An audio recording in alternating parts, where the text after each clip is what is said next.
BRS ఎమ్మెల్యేలు assembly నుంచి walkout చేశారు. దీనికి సంబంధించిన పూర్తి సమాచారం మా ప్రతినిధి లివిల్ అందిస్తారు. లివిల్, ఏదైతే ఇవాళ శాసనసభ సమావేశంలో ఒక గందరగోళ పరిస్థితి నెలకొంది. గందరగోళ పరిస్థితుల్లో బీఆర్ఎస్ పార్టీ వాకౌట్ చేస్తూ నిర్ణయం తీసుకుంది. ఏదైతే బీఆర్ఎస్ సభ్యులు అడిగినప్పుడు సమయం ఇవ్వకుండా కాంగ్రెస్ సభ్యులకు మాత్రమే సమయం ఇవ్వడంతో సమయం ఇవ్వడమే కాకుండా సభా మర్యాదలు పాటించకుండా కాంగ్రెస్ సభ్యులు ఇష్టం ఉన్నట్టు మాట్లాడడంతో బీఆర్ఎస్ సభ్యులు తీవ్రంగా నిరసన వ్యక్తం చేస్తూ వాకౌట్ చేశామని చెప్తున్నారు. అంతేకాకుండా ఏదైతే మాజీ ముఖ్యమంత్రి తెలంగాణ రాష్ట్రాన్ని సాధించిన మాజీ ముఖ్యమంత్రి కల్వకుంట్ల చంద్రశేఖరరావు బీఆర్ఎస్ అధినేత, ఇటు ప్రతిపక్ష నేత కూడా అతన్ని పట్టుకొని ఇష్టం వచ్చినట్లు ఏదైతే కాంగ్రెస్ పార్టీ సభ్యులు వివరించిన తీరుకు బాధాకరం అని చెప్పేసి కూడా ఇటు బీఆర్ఎస్ సభ్యులు చెప్తున్న పరిస్థితి కనిపిస్తుంది. అంతేకాకుండా బీఆర్ఎస్ సభ్యులకు మైక్ ఇవ్వకుండా కాంగ్రెస్ సభ్యులకు పదే మైక్ ఇచ్చి ఇష్టానుసారంగా వారితో పాటు సభలో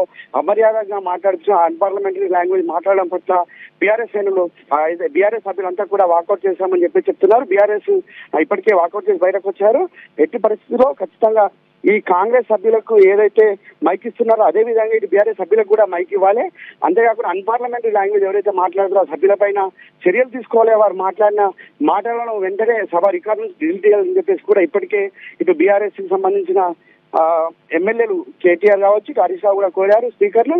ఈ సందర్భంగా వారు ఎలాంటి చర్యలు తీసుకోకపోవడంతో మేము సభ నుంచి వాకౌట్ చేస్తున్నామని చెప్పేసి వాకౌట్ చేసిన పరిస్థితి కనిపిస్తుంది. ప్రతిషా.